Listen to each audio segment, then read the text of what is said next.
Welcome back. स्वागत है आप सभी का फिर से आपके अपने YouTube channel Kautilya law institute में। मेरे प्यारे साथियों, हम लोग सीयूईटी एग्जाम को टारगेट करते हुए सब्जेक्ट वाइज मैं आपको सारे सब्जेक्ट्स पढ़ा रहा हूं।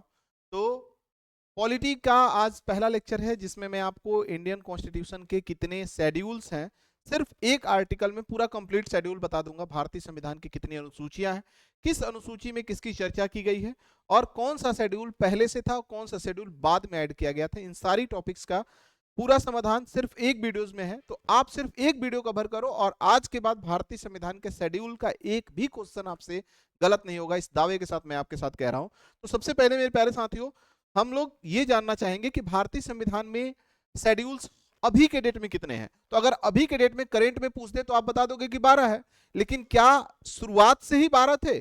तो अगर ये क्वेश्चन आपसे पूछे तो आप सर कहना कि नहीं, शुरुआत में सर 8 थे और अभी कितने हैं, 12 है। यानी स्टार्टिंग में 8 थे और अभी करंट में कितने हैं, 12 है। यानी 8 से 12 हुआ होगा तो सर अमेंडमेंट हुआ होगा, संशोधन हुआ होगा। तो हम लोग दो भागों में बांटकर इस कॉन्स्टिट्यूशन के शेड्यूल्स को पढ़ेंगे। एक तो आपका ओरिजिनल कॉन्स्टिट्यूशन का है और एक आपका अमेंडमेंट कॉन्स्टिट्यूशन का है। ओरिजिनल कॉन्स्टिट्यूशन में यानी ओरिजिनल संविधान में कितना था, 8 था, और संशोधित संविधान में कितना है, तो 12 है। इस तरीका से आज आप पढ़ोगे भारतीय संविधान के टोटल 12 अनुसूचियों के बारे में। तो सबसे पहले हम आपको पढ़ाना चाहूं ओरिजिनल कॉन्स्टिट्यूशन में कौन कौन से शेड्यूल्स थे। पहला आप देखो, इसमें ना पूरा लाइन आपको नहीं याद करना है, सिर्फ कोड वर्ड याद कर लो, आपकी बातें बन जाएंगी। सबसे पहली बात आप ये पढ़ोगे कि भारतीय संविधान की पहली अनुसूची, पहली अनुसूची में क्या है। तो सब सीधा सीधा आप एक लाइन में बात करोगे कि संघ एवं राज्य क्षेत्र है सर, संघ एवं राज्य क्षेत्र।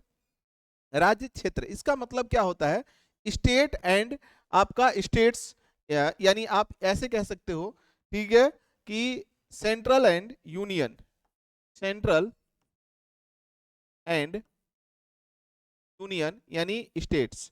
संघ एवं राज्य क्षेत्र जो कि भारतीय संविधान का भाग 1 भी सेम यही कहता है, भारतीय संविधान का पार्ट 1 भी सेम यही कह रहा है कि यहां भी संघ एवं राज्य क्षेत्र है। सेकंड में आप याद कर लो, सिर्फ पेमेंट, वेतन की बात करते हैं। किसकी वेतन? बड़े पदाधिकारियों के वेतन। तो इसमें हम लोग बात करते हैं किसकी, पेमेंट का, यानी किसका, वेतन की बात करते हैं। किसके? तो जो भी हाई पोस्ट पे हैं, जो बड़े पदाधिकारी हैं, उनको पेमेंट कैसे दिया जाता है, इसकी चर्चा कितनी दी जाती है, इन सारी चर्चा किस शेड्यूल में है, सेकंड शेड्यूल में है। और जैसे ही हम बात करेंगे थर्ड शेड्यूल का, तीसरा अनुसूची का, तो तुरंत आपके माइंड में आ जाना चाहिए ऑथ। ऑथ का मतलब होता है शपथ। यानी भारत के जितने भी पदाधिकारी हैं, बड़े बड़े पदाधिकारी, जैसे मान लो आपसे पूछ दिया कि इलेक्शन कमीशन का अधिकारी किस अनुसूची के थ्रू अपॉइंट किया जाता है, मतलब कि शपथ लेता है, तो तीसरा अनुसूची के थ्रू। उसी तरह सीजेआई साहब हैं, उसी तरह मतलब जितने भी बड़े बड़े पदाधिकारी हैं इंडिया में, उन सारे तरीकों का शपथ जो होता है, ऑथ जो है, वो किस शेड्यूल में है, थर्ड शेड्यूल में। तो फर्स्ट में क्या है, संघ एवं राज्य क्षेत्र, सेकंड में है पेमेंट, एंड थर्ड में है ऑथ यानी शपथ। एंड फोर्थ में जब हम बात करेंगे तो इसमें एलोकेशन ऑफ राज्यसभा सीट, यानी राज्यसभा की सीटें की बात कर रहा है, यानी राज्यसभा की सीट की बात कर रहा है। राज्यसभा की जो सीटें हैं वो किस शेड्यूल में है, तो फोर्थ शेड्यूल में है। Allocated of the Rajya Sabha seat, यानी राज्यसभा की जो सीटें हैं वो किस शेड्यूल में है, फोर्थ नंबर। जैसे अभी के डेट में राज्यसभा की सीटें कितनी है, 250 है, ठीक है, 250 है। बट 2026 के बाद ये सीटें आपको बढ़ जाएंगी, ठीक है, क्योंकि 2026 में यानी 2026 में सीटों का क्या किया जाएगा, फिर से रीएडजस्टमेंट किया जाएगा, समायोजन किया जाएगा, और उस समय डिसाइड किया जाएगा कि ये क्या होंगी। लेकिन ध्यान से समझना मेरे प्यारे साथियों कि फर्स्ट में क्या था, स्टेट वाला, ठीक है, सेंट्रल एंड स्टेट। सेकंड में क्या है आपका, पेमेंट है। थर्ड में क्या है, ऑथ है। फोर्थ में क्या है, राज्यसभा सीट, ठीक है। एंड फिफ्थ एंड सिक्स्थ एक साथ पढ़ेंगे। फिफ्थ में कह रहा है कि एससी एसटी का एडमिनिस्ट्रेशन, एसटी एसटी एरियाज, यानी SC ST area, SC ST मतलब कि अनुसूचित जाति एवं जनजाति का जो पिछड़ा एरिया है, यानी ऐसे कह सकते हो कि हिंदी में हम लोग बोलते हैं अनुसूचित, अनुसूचित क्षेत्र।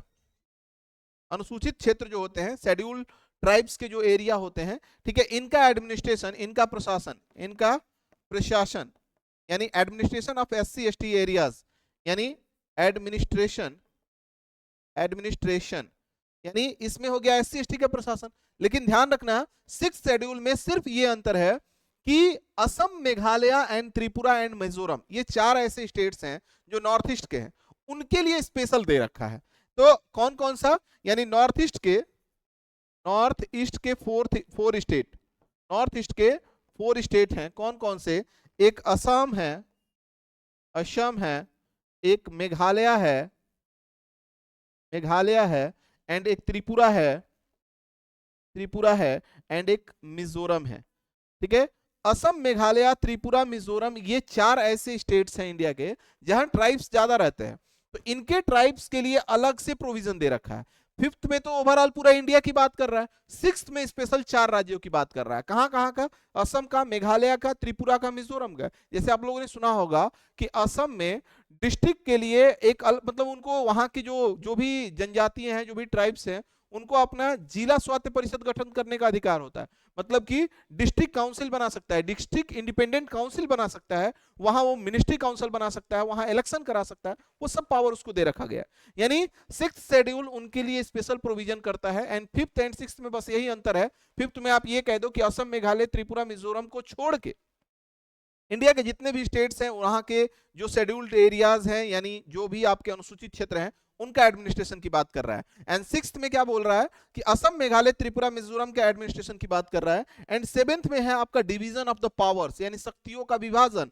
यानी इसमें बात करते हैं हम लोग किसकी? डिवीजन ऑफ पावर्स, यानी शक्तियों का विभाजन। ठीक है, अभी मैं आपको इसको एक्सप्लेन कर दूंगा। ठीक है, डिवीजन ऑफ पावर आगे आप पढ़ोगे, जिसमें हम लोग ये पढ़ते हैं कि इंडिया में जो भी पावर्स हैं उनको 3 पार्ट्स में डिवाइड किया गया है। एक तो आपका स्टेट लिस्ट का विषय होता है, एक आपका सेंट्रल लिस्ट का होता है, एक आपका कॉन्करेंट होता है। यानी एक राज्य सूची होता है, एक समवर्ती सूची होता है, और एक आपका होता है संघ सूची। 3 तरह की सूचियां होती है, यहां मैं लिख दे रहा हूं। एक आपका संघ होता है, यानी यूनियन होता है, यूनियन लिस्ट होता है, संघ लिस्ट हो गया यानी संघ सूची। एक आपका राज्य सूची होता है, राज्य सूची यानी स्टेट लिस्ट हो गया, स्टेट लिस्ट हो गया। और एक आपका होता है समवर्ती सूची, समवर्ती सूची। और ये आपका हो गया आपका कॉन्करेंट, कॉन्करेंट लिस्ट। तो ये 3 तरह की लिस्ट की चर्चा की जाती है इसमें। ठीक है, किसमें? 7th शेड्यूल में इसकी चर्चा की जाती है। इन तीनों की चर्चा किसमें की गई है? 7th में की गई है। आपको बता दूं कि संघ सूची में टोटल विषय हैं आपके अभी के डेट में 100, राज्य सूची में टोटल है 61, एंड समवर्ती में है आपके 66। 66 नहीं, ये पहले 47 था तो +5 हो गया, यानी 52 हो गया, यानी ये हो गया आपका 52। यानी समवर्ती सूची में 52 विषय है, राज्य सूची में 61 विषय है, और संघ सूची में आपका 100 विषय है। संघ सूची का मतलब इस लिस्ट पर कानून बनाने की पावर किसके पास है? सेंट्रल के पास है। राज्य सूची में कानून कौन बनाएगा? राज्य बनाएगा। और समवर्ती में कौन बनाएगा? केंद्र और राज्य दोनों बना देंगे। तो ये सारी चर्चाएं किस शेड्यूल में है? 7th शेड्यूल में है। और जैसे ही हम बात करेंगे 8th शेड्यूल का, तो 8th शेड्यूल में आ जाता है आपका लैंग्वेज। क्या आ जाता है? लैंग्वेज, यानी भाषाएं। किसकी बात करते हैं हम लोग? भाषाओं की बात करते हैं। यानी भारतीय संविधान के 8वीं अनुसूची में, अब यहां भी 2 पॉइंट समझना है साथियों। एक तो पहले आपको यह समझ लेना है कि ओरिजिनल कॉन्स्टिट्यूशन में जो भाषाएं थी 14 थी। शुरू में कितना थी? 14 थी। 8 नई भाषाएं अलग अलग संविधान संशोधन से जोड़ी गई। तो अभी के डेट में कितनी भाषाएं हैं? 22 भाषाएं हैं। इनके लिए एक अलग से वीडियो बना दूंगा जिसमें 22 भाषा आपको याद करा दूंगा। भारतीय संविधान के 22 भाषा आपको एक वीडियो में समझा दूंगा।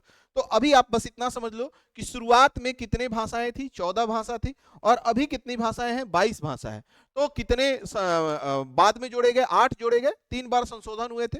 21वां संविधान संशोधन, 71वां संविधान संशोधन और 92वां संविधान संशोधन, 21, 71, 92, 3 अमेंडमेंट हुए हैं। और तीनों अमेंडमेंट के बाद इसमें टोटल 8 लैंग्वेज और ऐड किया गया। और वर्तमान में कितने लैंग्वेज हैं? 22 लैंग्वेज हैं, यानी 22 भाषाएं हैं। तो भारतीय संविधान के 1 से लेकर 8 तक तो आप एकदम आराम से बोल सकते हो। एक क्या है सर?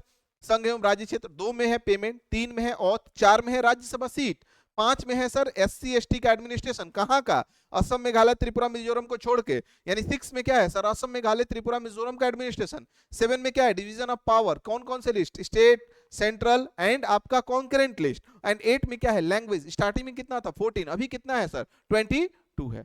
अच्छा, इसके बाद हम बात करते हैं अमेंडमेंट कॉन्स्टिट्यूशन का, यानी संशोधित संविधान का। जैसे ही हम बात करेंगे संशोधन का, तो तुरंत आपके माइंड में अब यहां 2 पॉइंट समझना होगा। यहां तो सिर्फ हम लोग ये पॉइंट पढ़ रहे थे कि इसमें है क्या, लेकिन इसमें हम लोग पढ़ेंगे कि ये किस अमेंडमेंट से ऐड किया गया, प्लस दूसरी बात इसमें कौन सी पॉइंट है। तो अगर हम बात करें इसमें, तो ये पहले तो अमेंडमेंट आप देख लो। 9th शेड्यूल जो है ना, फर्स्ट कॉन्स्टिट्यूशनल अमेंडमेंट से ऐड किया गया था 1951 में, 1951 में। पहला संविधान संशोधन 1951 के थ्रू भारतीय संविधान में 9वीं अनुसूची जोड़ा गया। अच्छा, ये है आपका 52वां संविधान संशोधन, 52 कॉन्स्टिट्यूशनल अमेंडमेंट एक्ट। ठीक है, 1985 में इसको लाया गया था, 1985 में लाया गया था।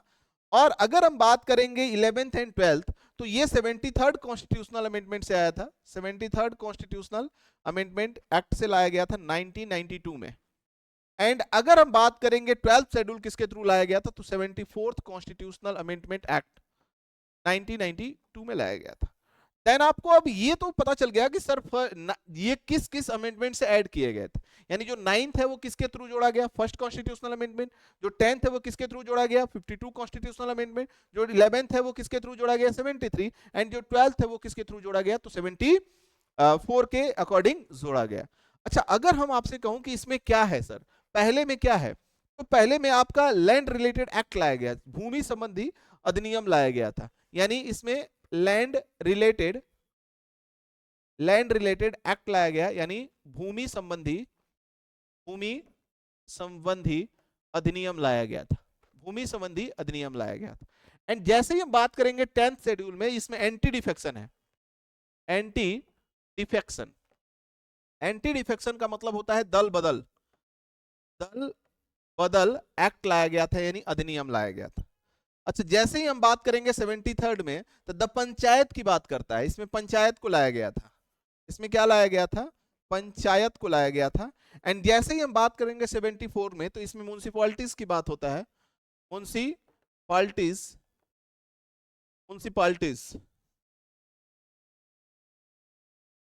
यानी इसमें हम लोग बात करते हैं नगर पालिका की, और इसमें पंचायत को तो पंचायत ही बोलते हैं हिंदी में, ध्यान देना जी। तो ये अब एक लाइन में याद कर लो, 9th में क्या है, लैंड रिलेटेड, 11 में क्या है, एंटी डिफेक्शन, सॉरी 10th में क्या है, 11 एंटी डिफेक्शन, एंड 11th में क्या है आपका पंचायत है, एंड 12th में क्या है, म्युनिसिपैलिटीज है। किस किस अमेंडमेंट से आया था, ये आ गया कौन सा, 9वीं संविधान संशोधन, ये 10वां संविधान संशोधन, ये 11 और ये 12। तो अब आप एकदम एक लाइन में बता सकते हो कि सर भारतीय संविधान में कितने मतलब शेड्यूल हैं, 12 शेड्यूल है। पहला में संघराज्य, दूसरा में पेमेंट, तीसरा में ओथ, चौथा में राज्यसभा सीट, पांचवा में, ठीक है, असम मेघालय त्रिपुरा मिजोरम को छोड़ के SC ST का प्रशासन, 6th में तो आप लोग समझ ही गए कि असम मेघालय त्रिपुरा मिजोरम, 7th में division of power, state list, union list, concurrent list, 8 में है आपका लैंग्वेज, 9 में है लैंड रिलेटेड भूमि संबंधी अधिनियम, 10th में है एंटी डिफेक्शन दल बदल, 11 में क्या है भाई, तो 11 में आपका है पंचायत, एंड 12 में क्या है, तो आप 12th में बता सकते हो कि ये सर आपका म्युनिसिपैलिटीज की बात करता है, यानी नगर पालिकाओं की बात करता है। और ये कौन कौन से अमेंडमेंट से आए थे, तो 9th वाला फर्स्ट कॉन्स्टिट्यूशनल अमेंडमेंट से, 10th वाला 52 कॉन्स्टिट्यूशनल अमेंडमेंट से, 11th वाला 73rd कॉन्स्टिट्यूशनल अमेंडमेंट से, एंड 12th वाला आपका हो जाएगा 74th कॉन्स्टिट्यूशनल अमेंडमेंट से। तो ये रहा पूरा भारतीय संविधान के 12 अनुसूचियां, जो आपके माइंड में अब एकदम याद हो गया होगा, बहुत इजी वे में मैंने आपको सारा चीज समझा दिया। तो मिलते हैं अगले लेक्चर के लिए, तब तक के लिए आप सभी को धन्यवाद। जय हिंद, जय भारत।